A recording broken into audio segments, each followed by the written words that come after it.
Right. So get ready because we're diving into a world where the Earth is flat and NASA, well, let's just say they're not sending postcards from space. Right. We're going to explore flat Earth beliefs today. Okay. Specifically, how they see NASA. Interesting. If you're here, I bet you're at least a little intrigued by this flat Earth thing. Yeah. And let's be honest, who hasn't looked up at the sky and wondered, for sure. what are the specific claims about NASA from flat Earth people? Well, from a flat Earth perspective, NASA is like the architect of the globe Earth illusion. Okay. They think NASA is this powerful group that's like carefully crafting all these images and videos and even whole missions. Oh, wow. Just to keep up this illusion. Okay, so it's like NASA is like the ultimate illusionist making this huge smoke screen. Yeah. But why do they think that? Right. What evidence do they use? Well, one big argument is the inconsistencies they see in pictures of Earth from NASA. Like, they might compare two photos and say, look, the continents are different sizes, or the clouds look too similar. It has to be fake. So they're playing a cosmic game of spot the difference, basically. Yeah. And any little difference means it's fake. Exactly. What about the moon landing? Oh, yeah. That's huge, right? A lot of flat Earth people think the 1969 moon landing was staged. A big show put on during the Cold War. Oh, wow. To show off U.S. technology. Like a power move. Exactly. Right? I've heard about this. They talk about the flag waving. Yeah. When there's no air shadows going the wrong way. No stars in the pictures. Yeah. It's like they're smoking guns. Exactly. Showing the landing was faked. Right. It's like a giant Where's Waldo of conspiracy, where every weird thing is suspicious. That's it. But if we go with this idea, NASA's lies don't stop at pictures and the moon landing, right? There's more. Flat Earth theory often says that NASA's influence reaches other space agencies and even scientists. Yeah. They think NASA controls everything, making sure everyone sticks to the globe Earth story. So NASA is basically a puppet master. You could say that. Controlling all of global science? Yeah. They point to the fact that most scientists support the globe model as proof that anyone who disagrees is silenced. So there's this one big global story about space and our planet. Right. And it's all controlled by NASA. Yeah, that's the idea. Okay, so we've got NASA faking images, staging the moon landing, and controlling what scientists say. Yeah. What else is there? Let's talk about the International Space Station. The ISS. Yeah. It's always orbiting, sending us live feeds. Surely they can't deny that, can they? You'd think not, but a lot of flat earthers are just as skeptical about the ISS as they are about everything else in space. They think the footage is either filmed in studios or faked using zero-gravity planes to make it look like there's a space station going around Earth. So the ISS is just another prop in this big production. Yeah. They even say that when astronauts glitch in videos, it's proof it's fake. Exactly. They say it's like bad special effects or that the astronauts are hanging on wires. Right. So to flat earthers, it's all smoke and mirrors. And NASA's the magician behind it all. Yeah. But if NASA went through all this trouble to fake the moon landing back in '69, why haven't they done it again? Yeah. Why not shut up the doubters with another moon mission? One that's even bigger and better. That's a question a lot of people ask. Yeah. And flat earthers have their own answers. Some say that the technology to pull off a fake like that back then just wasn't good enough. Right. And now it's too risky to try again because they might get caught. Others say NASA already got what they wanted. Wow. They showed the U.S. was the best in the space race, and they don't need to do it again. So it's like NASA did this amazing magic trick. Yeah. And now they're just letting the story live on. Yeah. They created this big illusion, and everyone believed it. Right. But what's the reason? Right. Why would NASA or anyone go to all this trouble to make this glowed Earth illusion?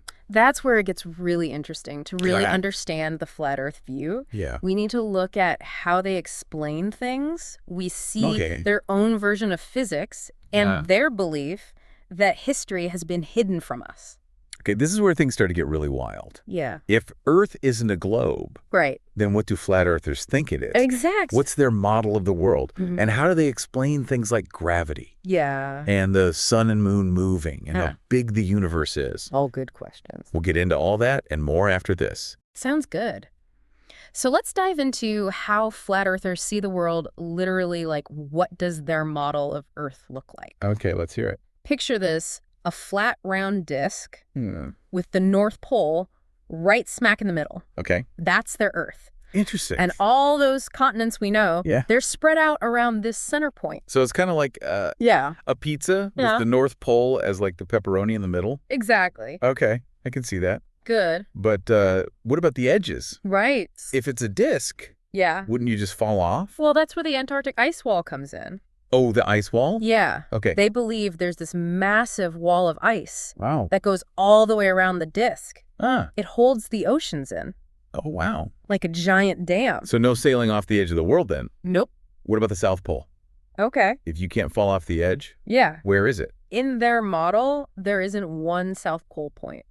Like we learn about with the globe. Okay. Instead, they say the Antarctic ice rim. That big ice wall. Yeah, that massive wall acts like a barrier all the way around. Okay. So basically, when explorers think they're reaching the South Pole, they're actually just hitting different spots along this ice wall. Okay, so I'm starting to get the basic layout. Good. But what about gravity?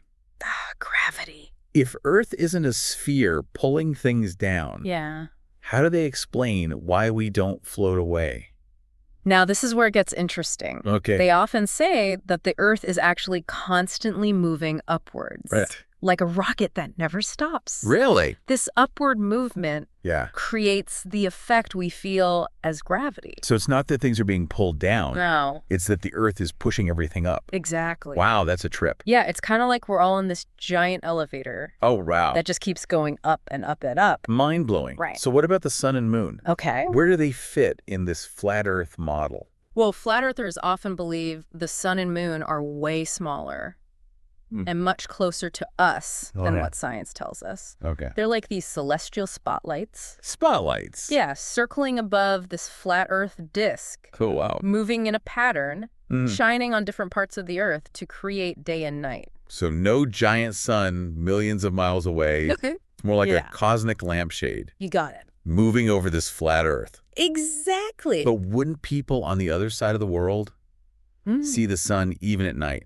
Okay. If it's just hanging up there? Not really. Okay. Remember they think the sun acts like a focused beam of light? Oh, right. Like a spotlight. Right. Only the area right under it is lit up. Exactly. While everything else is in the dark. It's like shining a flashlight on a flat surface. Yeah. Only the spot the light hits is bright. Okay, I'm with you. Good. What about the seasons then? Ah, yes. How do they explain summer and winter? Yeah. And the days getting longer and shorter? Right. If the Earth isn't tilted and going around the sun? Well, they suggest that the sun's path above the Earth changes throughout the year. In summer, they say the sun circles closer to the North Pole. The center of the disk? Yeah. Okay. Making the northern hemisphere warmer with longer days. Right. Then in winter, it circles further out, causing colder temperatures and shorter days. So it's not the Earth tilting. Nope. It's the sun moving closer and further away. That's the idea. Over this stationary flat Earth. Exactly. That's pretty clever. Yeah. But hold on, what about eclipses? Eclipses. We can predict those. Yeah. Based on what we know about the solar system. Right. How do flat earthers explain those? That's a tough one for their model. Yeah, I bet. Some say there's another object up there. A shadow object. A shadow object. Yeah. It moves between the sun and the moon, or the sun and the Earth. Blocking the light. Exactly. And that causes the eclipse. So they're adding a whole new object. Yeah. Just to explain something we already understand. You see, to really get the flat Earth worldview, we got to go beyond just their model of Earth. Right. It's also about questioning everything we're told, especially from places like NASA. Okay, so we've talked about them not trusting NASA. Yeah. And their explanations for gravity and the universe and how they interpret history differently. Right. But we can't forget their claims about NASA faking space missions. Oh, yeah. Where do we even start with that? Well, one of their strongest arguments is about the missing stars. Missing stars? Yeah. In photos supposedly taken from space, like during the Apollo missions, they say if those pictures were really from the moon, with nothing blocking the view, we should see tons of stars. It's a good question. Yeah. Even people who don't believe in a flat Earth wonder about that. Right. Why no twinkling stars in those moon landing pictures? It all has to do with how cameras work and the settings they use to capture the astronauts and the moon's surface. Yeah. They had to adjust the camera. Those settings made it almost impossible to also see the faint light from stars. So the stars were there. Yeah. But the camera just couldn't pick them up. Exactly. So it's like trying to take a picture of a city at night. Yeah. You can get the city lights or the stars, but not both at the same time. Good analogy. But for flat earthers, those missing stars are another reason to doubt the moon landing. Exactly. Okay, what about that American flag on the moon? Oh, the flag. The one everyone talks about. Right. It's a big symbol for America. But flat earthers say it proves it was all faked. Okay.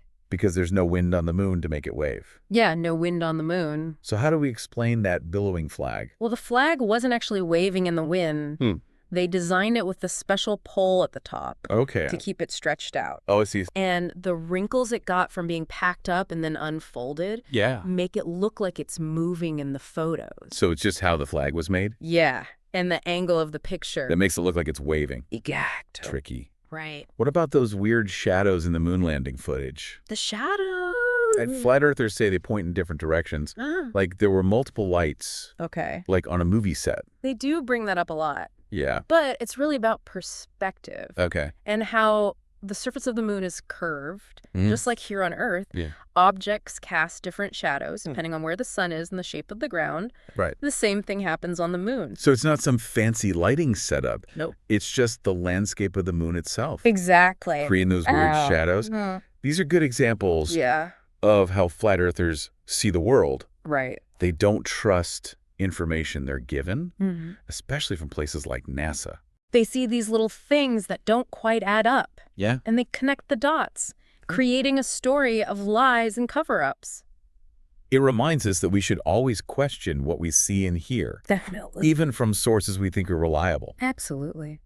So we've talked about their model of the Earth and how they're skeptical of NASA and their explanations for gravity and the universe and everything. Yeah. But how do they actually picture all this? Like, what do their maps look like? Oh, their maps are really something else. They offer a totally different way of seeing the world. Yeah, they usually show the Earth as a circular disk with the North Pole right at the center. Okay. The continents are arranged around it. And there's this huge ice wall they call the Antarctic ice rim. Oh, right, the ice wall. Yeah, it circles the whole disk. Like a giant fence around the world. You got it. Hold on, though. If the continents are all spread out on this flat disk, how do they explain sailing around the world? Circumnavigation. Yeah, people have done it right. They say what we call circumnavigation is actually just traveling in a circle around the North Pole. Okay. Imagine walking around the edge of a giant record player. You're making a circle. Yeah. But it's on a flat surface. Yep. That's how they see sailing around the world on a flat Earth. Okay, I can see that. But what about all those pictures we've seen of the Earth curving? Right. They have photos from space. Yeah. From airplanes. Even from balloons way up high. Okay. They all seem to show that the Earth is round. Flat Earthers are pretty skeptical of those images. I bet. They might say the pictures are faked or changed somehow, using things like fisheye lasers to make it look curved when it's not. So basically anything that goes against their model Yeah. is just part of the illusion. That's often their thinking. Seems pretty convenient. Now remember, flat Earth theory is all about not trusting the official story. They don't trust institutions. Yeah. They see these things that don't make sense to them, and they question everything, trying to find other explanations that fit their worldview. It's a reminder to always think critically. For sure. Even when we're looking at ideas that sound crazy or go against what we've always been taught. Exactly. But that critical thinking should come from a real desire to find the truth. Right. And being open to different perspectives. Absolutely. So we've talked about their maps and their distrust of NASA and how they have different explanations for just about everything we see in the world. Yeah, we've covered a lot. What's the big takeaway here? What can we learn from looking at these ideas? I think engaging with flat Earth theory, even if we don't agree with it, can be a good exercise in critical thinking. How so? It makes us look closely at the evidence we base our beliefs on to question where information comes from, and to consider that maybe there are other ways to explain what we see. It reminds us that what we know is always changing. And finding the truth means being open to new ideas. Challenging what we think we know, and talking to people who have different views. That's key. Well said. Yeah. It's been a wild ride exploring the world of flat Earth theory and how it connects to NASA. Yeah, it's been fascinating. We dove into their model of the Earth, Right. their ideas about gravity in the universe, and their belief that there's this big cover-up happening. A lot to think about. Whether you find these ideas interesting or weird or just plain fun. Yeah. We hope this deep dive has made you think critically about what you see and hear. That's the goal. Question what you think you know, and be curious about learning more. Always stay curious. Because the universe is full of mysteries. Right. And sometimes looking at things from a different angle can lead to some amazing discoveries. Absolutely. So keep questioning. Keep exploring. And keep those minds open. That's it.